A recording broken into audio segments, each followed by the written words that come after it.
sekalian kaum muslimin rahimakumullah. Nah, bagaimana dengan zakat? Barangkali juga demikian. Padahal kalau kita lihat perintah zakat ini selalu digandengkan dengan perintah solat. Aqimus sholata wa atuz zakah warka'u ma'ar raki'in. Demikian perintah Allah Subhanahu wa taala di dalam surat Al-Baqarah ayat 43. Dirikanlah solat, tunaikan zakat, dan rukuklah bersama orang-orang yang rukuk. Dan itu banyak terdapat di dalam Al-Quran. Perintah zakat itu selalu digandengkan oleh Allah Subhanahu wa taala dengan perintah solat. Kalau solat hubungan vertikal dengan Allah Subhanahu wa taala, maka kalau ibadah zakat itu hubungan horizontal dengan manusia. Makanya bisa kita pahami dan kita maklumi ketika Allah Subhanahu wa taala selalu mensejajarkan, menggandengkan perintah salat dengan perintah zakat ini. Nah, kaum muslimin dan kaum muslimat, para pendengar yang dimuliakan Allah Subhanahu wa taala di mana saja berada, sebagaimana yang kita katakan tadi, bisa jadi pada hari ini banyak di antara kaum muslimin yang mereka memiliki harta yang sudah sampai nisabnya, yang juga sampai haulnya, tetapi mungkin ada karena kejahilan mereka tidak mengeluarkan zakat atas harta-harta mereka. Tapi tidak sedikit juga yang mereka mengabaikan perintah Allah Subhanahu wa taala. Dan ini tidak boleh terjadi kaum muslimin rahimakumullah, karena kita diperintahkan oleh Allah Subhanahu wa taala untuk menjalankan seluruh kewajiban yang telah diwajibkannya kepada kita. Makanya kalau kita baca sejarah bagaimana seriusnya para pemimpin-pemimpin Islam dalam menunaikan ataupun dalam menjaga eksistensi perintah zakat ini, maka bisa kita lihat bagaimana Abu Bakar As-Siddiq, seorang yang terkenal dengan kelembutannya, akhlaknya yang santun dan lain sebagainya. Tapi ketika dia memimpin, lalu ada sebahagian dari kalangan orang-orang yang mengingkari perintah zakat, maka dia tidak segan-segan untuk mengangkat senjata dan memerangi orang-orang yang tidak mau membayar zakat tersebut. Kaum muslimin yang dimuliakan Allah Subhanahu wa taala, betapa pentingnya perintah zakat ini, maka kami coba ingin menyampaikan melihat bagaimana fungsi zakat itu di dalam Islam. Mudah-mudahan dengan sedikit yang kami sampaikan ini nantinya bisa memberikan motivasi, menggugah kesadaran kaum muslimin untuk membayar zakat, dan segerakan membayar zakat. Apatah lagi zakat kita hari ini barangkali sangat dibutuhkan oleh saudara-saudara kita yang sudah kita maklumi bersama. Sekarang kita dilanda oleh pandemik COVID-19. Banyak orang yang kehilangan pekerjaan ataupun yang lesu usahanya dan seterusnya, barangkali juga membutuhkan sentuhan dari zakat yang kita keluarkan. Nah, kaum muslimin dimuliakan Allah Subhanahu wa taala, ada beberapa fungsi zakat di dalam Islam. Antara lain yang pertama, pembuktian keimanan seseorang kepada Allah Subhanahu wa taala. Artinya zakat ini adalah sebuah perintah yang diwajibkan oleh Allah Subhanahu wa taala.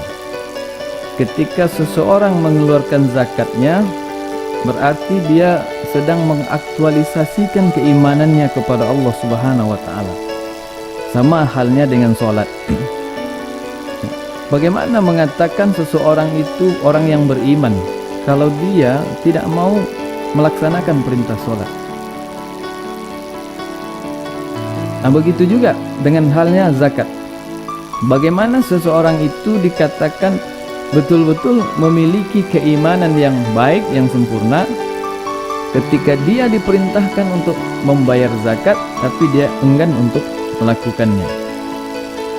Ini sesuatu yang barangkali bertentangan tentunya kaum muslimin yang dimuliakan Allah Subhanahu wa taala. Jadi bisa dikatakan apabila seseorang itu betul-betul beriman kepada Allah, ketika dia memiliki harta yang cukup sebagaimana ketentuan syariat, dan dia mengeluarkan zakat. Inilah orang-orang yang betul-betul beriman kepada Allah Subhanahu wa taala ataupun memiliki keimanan yang kukuh. Ini yang pertama. Kemudian yang kedua, kaum muslimin yang dimuliakan Allah Subhanahu wa taala, fungsi daripada zakat dalam Islam itu juga menunjukkan sejauh mana keutuhan pemahaman seseorang terhadap Islam. Artinya Islam itu bukan hanya sholat saja, Islam itu bukan hanya puasa saja, Islam itu juga memerintahkan untuk membayar zakat. Nah, kalau seseorang itu betul-betul mengerti dan paham dengan Islam, kemudian dia juga mengikuti detail-detail daripada ajaran Islam sebagaimana yang diperintahkan oleh Allah Subhanahu wa taala, ya ayyuhallazina amanu dukhulu fis-silmi kaffah.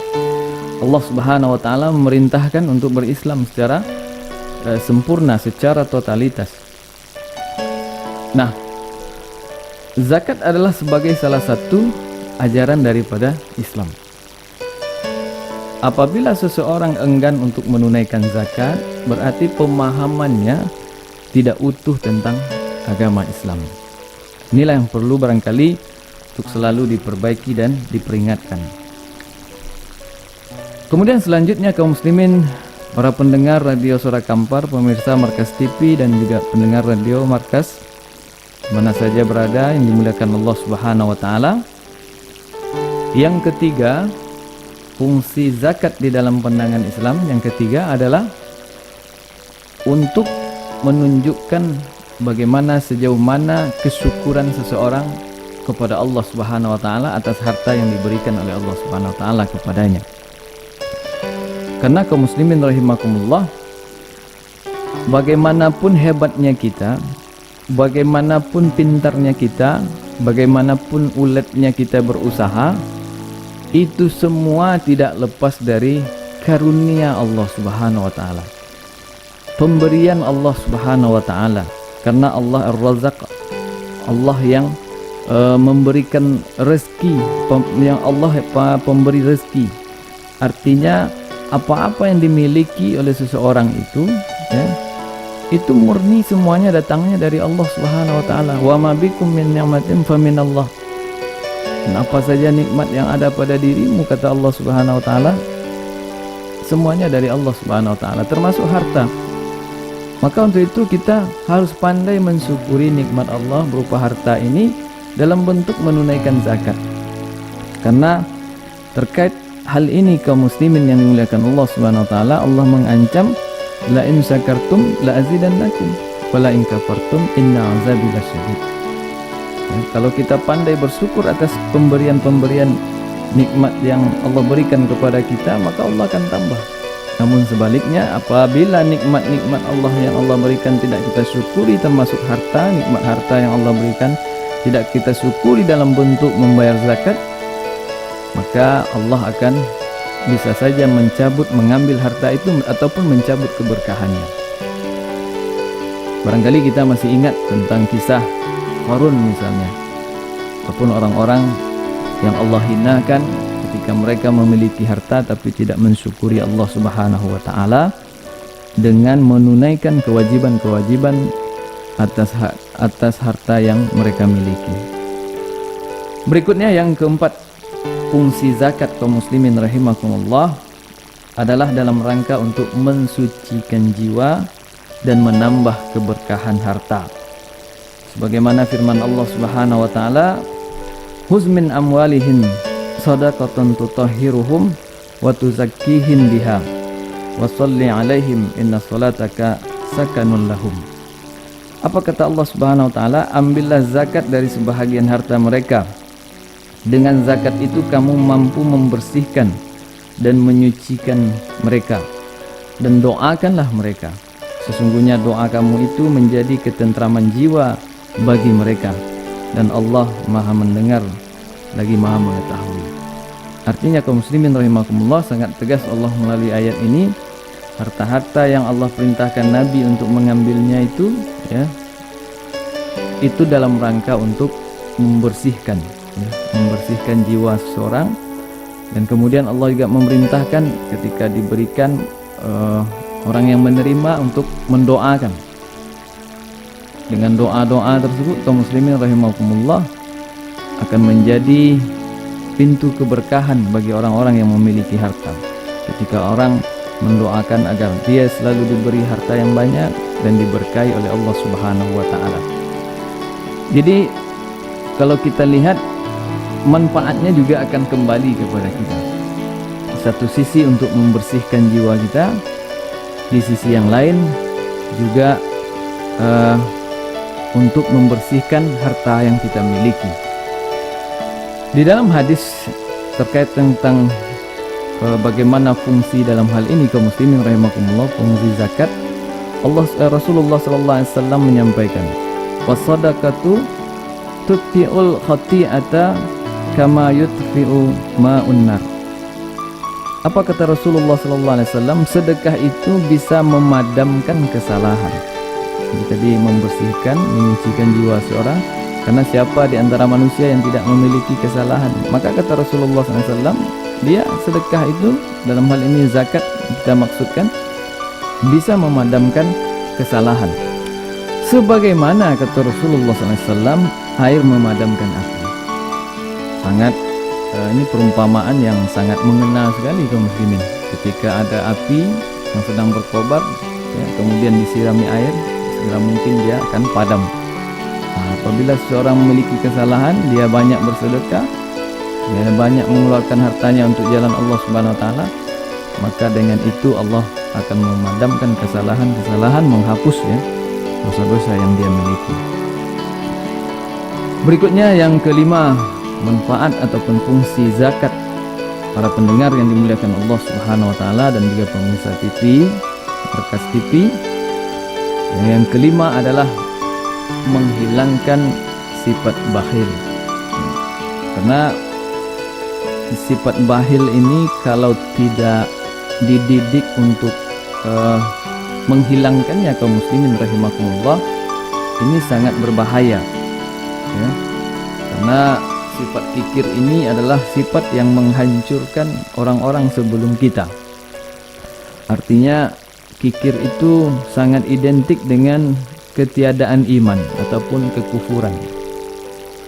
Dan sebaliknya, orang-orang yang dermawan, jauh dari sifat kikir, itu orang-orang yang memiliki kesempurnaan iman. Siapa contohnya? Rasulullah.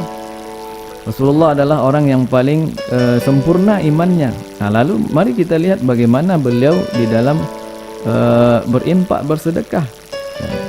Bagaimana ketika Ramadan datang, dijelaskan dalam riwayat, Rasulullah ketika bulan Ramadan, maka dia kedermawanannya semakin menjadi-jadi. Di luar Ramadan dia juga dermawan, tapi ketika Ramadan datang, ya, kedermawanannya berlipat-lipat ganda kaum muslimin rahimakumullah. Nah, itu menunjukkan bahwasanya iman Rasulullah adalah iman yang paling sempurna di antara manusia yang ada, baik dari zaman dahulu maupun yang akan datang. Dan kemudian pada diri Rasulullah sallallahu alaihi wasallam tidak ada satupun, tidak terdapat kekikiran sedikit pun. Bahkan beliau kalau masih ada harta pada diri dia, dia merasa risau. Dia berusaha untuk selalu membagikannya. Ini yang kelima kaum muslimin yang dimuliakan Allah Subhanahu wa taala. Kemudian yang keenam, fungsi daripada zakat adalah memperkuat ukhuwah Islamiyah. Kalau kita lihat perintah Allah Subhanahu wa taala yang terdapat dalam surat Al-Baqarah, innamas shadaqatu lil fuqara'i wal masakini wal 'amilina 'alaiha wal mu'allafati qulubuhum wa fir riqabi wal gharimina wa fi sabilillah wa ibnis sabili faridatan minallah wallahu alimun hakim. Ada segenap 8, ya, ada 8 kelompok yang bisa menerima zakat. Artinya ini orang-orang yang bisa menerima manfaat. Nah, tadi kita sebutkan fungsi zakat itu dalam Islam untuk mengeratkan ukhuwah Islamiyah. Artinya ketika seseorang disentuh dengan zakat, ya, orang-orang miskin, ya, orang-orang fakir dan lain sebagainya, tentu akan menimbulkan kasih sayang, ya, dari orang-orang yang menerima itu kepada orang yang mengeluarkan zakatnya, sehingga terjalin ukhuwah Islamiyah di antara mereka. Makanya tuntunan Allah Subhanahu wa taala dalam surah Al-Baqarah, orang yang sudah mengeluarkan zakatnya, memberikan infak dan sedekahnya, tidak boleh menyakiti orang yang menerimanya. Jadi ini ajaran Islam. Hari ini lucu kan, ada penerima bantuan, penerima santunan, kadang diberi label rumahnya, ya. Mungkin kalau untuk menghindari double penerimaan dan lain sebagainya, barangkali bisa cara-cara lain yang ditempuh, ya. Tapi kalau sampai melebeli orang yang diberi santunan tersebut, tentu akan menyakiti perasaannya. Nah, artinya Islam tidak menginginkan hal yang demikian, menyakiti orang yang menerima pemberian kita. Dan kemudian perlu kita tegaskan terkait masalah zakat ini, jangan kita berbangga ketika kita menunaikan zakat, lalu merasa menyombongkan diri terhadap orang-orang yang menerimanya dan lalu merasa berjasa. Kenapa demikian? Karena zakat itu kewajiban kita, ya. Zakat itu kewajiban kita. Jadi tidak ada ruang untuk kita sombong, ya, membanggakan diri, angkuh terhadap orang-orang yang menerima zakat dan merasa berjasa. Karena sekali lagi zakat itu kewajiban kita. Kemudian yang ketujuh, kaum muslimin rahimakumullah, fungsi dan manfaat zakat dalam Islam menumbuhkan ekonomi Islam. Artinya zakat salah satu solusi ekonomi yang diberikan di dalam Islam. Bisa selain ada filantropi yang lain, ibadah-ibadah yang terkait harta dalam Islam, salah satu pilar yang utamanya itu adalah zakat. Zakat ini kalau dikelola dengan baik, kaum muslimin rahimakumullah, ya, insya Allah bisa menuntaskan kemiskinan, ya, karena sudah teruji di zaman-zaman sebelumnya. Dan zakat akan menghilangkan hegemoni orang-orang tertentu dalam kepemilikan harta ataupun dalam menguasai ekonomi. Makanya dalam Al-Quran Allah Subhanahu wa taala sampaikan, kaila yakuna dulatan bainal aghniya'i minkum, ya. Allah tidak ingin harta itu hanya beredar pada orang-orang kaya di antara kalian saja, kata Allah Subhanahu wa taala. Maka yang zakat yang lebih tepat sasaran itu sebetulnya adalah zakat produktif. Artinya orang-orang yang menerima zakat itu bisa mengembangkan ekonominya, sehingga ke depan mereka bisa menjadi muzaki, bukan lagi mustahid. Ini yang diinginkan oleh Islam, sehingga ekonomi itu berkembang, sehingga tidak ada dominasi orang-orang tertentu, kelompok-kelompok tertentu di dalam menguasai ekonomi. Hari ini kan karena efek adanya orang-orang tertentu yang menguasai ekonomi dan jumlah mereka bisa dihitung dengan jari, bisa menguasai sebuah ekonomi sebuah negara, dan kadang merembet bisa menguasai politik dan mengatur segala urusan-urusan, ya, sehingga kadangkala kalau dia tidak memiliki orientasi keislaman, bahkan sebaliknya fobia dengan Islam, bisa jadi itu menjadi senjata dalam tanda kutip bagi mereka untuk menguasai, membodoh-bodohi dan lain sebagainya, ya, kepada umat Islam. Nah, tentu di antara yang diinginkan oleh zakat yang diperintahkan oleh Allah Subhanahu wa taala dalam Islam ini, pemberdayaan ekonomi sehingga ekonomi kita semakin mandiri. Mudah-mudahan ini semakin ke depan zakat ini bisa dikelola secara profesional, ya, sehingga bisa menghasilkan sesuatu yang sesuai dengan fungsinya, ya. Fungsi dari zakat itu sendiri untuk menghidupkan ekonomi, mengentaskan kemiskinan di tengah-tengah umat. Barangkali itulah beberapa hal yang bisa kami sampaikan fungsi zakat ke dalam Islam. Mudah-mudahan memotivasi kita yang enggan untuk berzakat, segeralah berzakat. Yang masih tidak memiliki ilmu pemahaman tentang zakat, bertanyalah kepada para ustaz-ustaz yang ada di sekitar kita, sehingga kita menunaikan. This sound is processed by Stereo Tool. Go to stereotool.com. Itu bentuk kesyukuran kita kepada Allah Subhanahu wa taala. Subhanakallahumma wa bihamdika asyhadu an la ilaha illa anta astaghfiruka wa atubu ilaik. Billahi taufiq wal hidayah. Assalamualaikum warahmatullahi wabarakatuh.